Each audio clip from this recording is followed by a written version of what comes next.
ನಮಸ್ಕಾರ. ಧಾರ್ಮಿಕ ಮತ್ತು ಪೌರಾಣಿಕ ಕಥೆಗಳು ಈ ಚಾನೆಲಿಗೆ ನಿಮಗೆ ಸ್ವಾಗತ. ನಾನು ನಿಮಗೆ ಇವತ್ತು ಸೋಮವತಿ ಅಮಾವಾಸ್ಯೆಯ ಮಹತ್ವದ ಬಗ್ಗೆ ಹೇಳುತ್ತೇನೆ.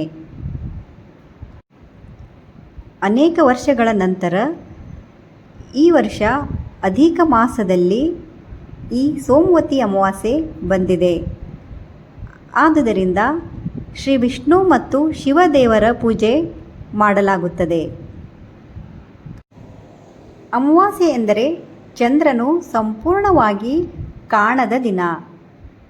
ಈ ಅಮಾವಾಸ್ಯೆಯು ಸೋಮವಾರದಂದು ಬಂದರೆ ಇದನ್ನು ಸೋಮವತಿ ಅಮಾವಾಸ್ಯೆ ಎಂದು ಕರೆಯಲಾಗುತ್ತದೆ.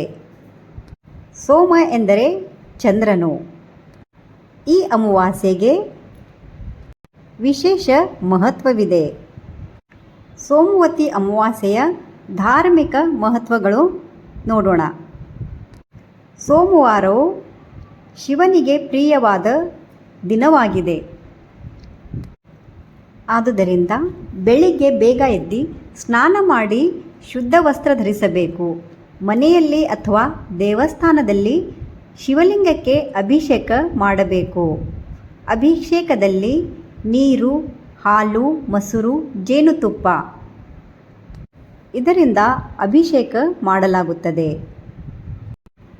ಈ ಸೋಮವತಿ ಅಮಾವಾಸ್ಯೆಯ ದಿನ ಕೆಲವು ಕಡೆ ಈ ದಿನ ವಿಶೇಷವಾಗಿ ಹೆಣ್ಣು ಮಕ್ಕಳು ಅಶ್ವತ್ಥ ಮರಕ್ಕೆ 108 ಪ್ರದಕ್ಷಿಣೆ ಹಾಕುತ್ತಾರೆ ಹಾಗೂ ಅದಕ್ಕೆ ದಾರವನ್ನು ಕೂಡ ಕಟ್ಟುತ್ತಾರೆ. ಇದು ಪತಿಯ ಆಯುಷ್ಯಕ್ಕಾಗಿ ಹಾಗೂ ಕುಟುಂಬದ ಕಲ್ಯಾಣಕ್ಕಾಗಿ ಈ ಪ್ರಾರ್ಥನೆ ಮಾಡುತ್ತಾರೆ. ಅಶ್ವತ್ಥ ಮರದ ಮಹತ್ವ. ಸ್ಕಂದ ಪುರಾಣದಲ್ಲಿ ಅಶ್ವತ್ಥ ಮರದಲ್ಲಿ ಬ್ರಹ್ಮ, ವಿಷ್ಣು ಮತ್ತು ಮಹೇಶ್ವರರು ನೆಲೆಸಿದ್ದಾರೆ ಎಂದು ಹೇಳಲಾಗಿದೆ. ಆದುದರಿಂದ ಅಶ್ವತ್ಥ ಮರದ ಪೂಜೆ ಮಾಡುವುದರಿಂದ ತ್ರಿಮೂರ್ತಿಗಳ ಆಶೀರ್ವಾದ ದೊರೆಯುತ್ತದೆ.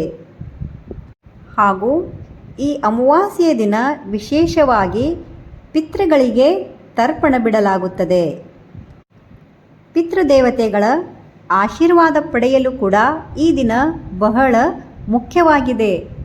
ಪಿತೃಗಳಿಗೆ ತರ್ಪಣ, ದಾನ ಮತ್ತು ಅನ್ನದಾನ ಮಾಡಿದರೆ ಪಿತೃದೋಷ ನಿವಾರಣೆಯಾಗುತ್ತದೆ ಎಂದು ಶಾಸ್ತ್ರಗಳಲ್ಲಿ ಹೇಳಲಾಗಿದೆ.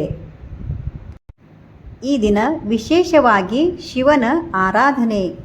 ಈ ದಿನ ಶಿವನಿಗೆ ಬಿಲ್ವಪತ್ರೆ ಅರ್ಪಿಸುವುದು ಅತ್ಯಂತ ಶ್ರೇಷ್ಠ.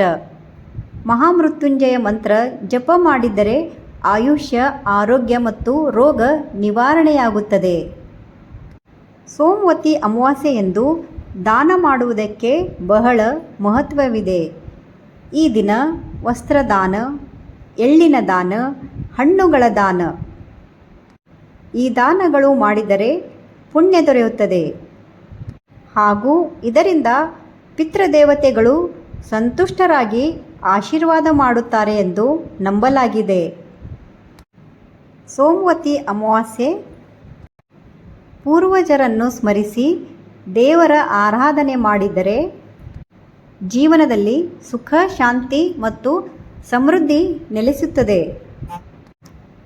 ಈ ಅಮಾವಾಸ್ಯೆ ಶಿವನ ಕೃಪೆ ಹಾಗೂ ಪಿತೃಗಳ ಆಶೀರ್ವಾದ ಮತ್ತು ಪುಣ್ಯವನ್ನು ಪಡೆಯಲು ಅತ್ಯಂತ ಶ್ರೇಷ್ಠವಾದ ದಿನವಾಗಿದೆ.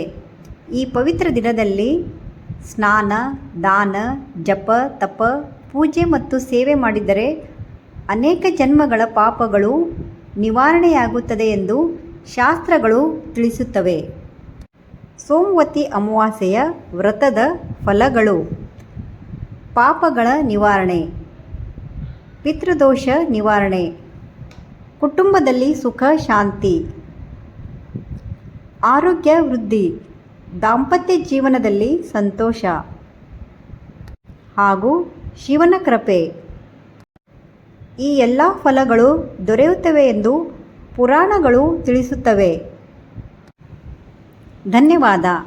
ನಿಮಗೆ ನನ್ನ ವಿಡಿಯೋ ಇಷ್ಟವಾದಲ್ಲಿ ಲೈಕ್, ಶೇರ್, ಸಬ್ಸ್ಕ್ರೈಬ್ ಮಾಡಿ.